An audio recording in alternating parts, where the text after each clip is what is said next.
我落咗啲油，而家熱㗎啦。咁我就擺啲淡菜仔，啲淡菜仔我洗咗浸咗，就落啲薑絲落去咧，攞啲薑絲落去等佢冇聲。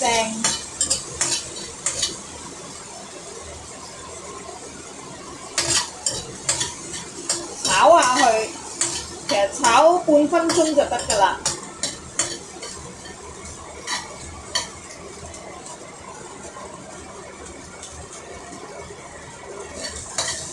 炒半分鐘之後咧，我就加啲熱水，啲滾水嚟嘅，等佢快啲完成啊個湯。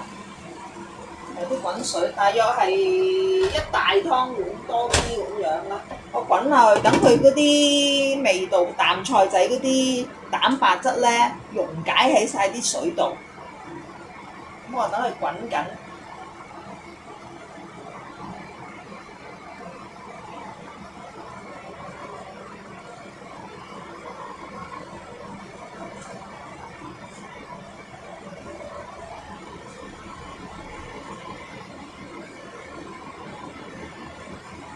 嗱，滾到咁上下咧，一見佢滾咧，我哋可以擺啲我切咗啲豆乾啦，加多啲蛋白質同埋秋葵，咁啊擺埋落去。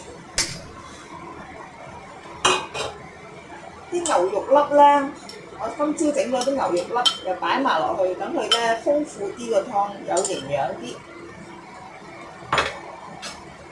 連隨啦，我哋擺埋呢隻菜，呢隻菜咧幾特別嘅，佢又唔係白菜，又唔係殼豆，但係咧佢又唔係生菜喎。咁我諗佢嘅纖維係好高嘅。咁滾湯又得，炒又得，加啲蝦皮去炒啊，落啲多啲薑出去炒都得。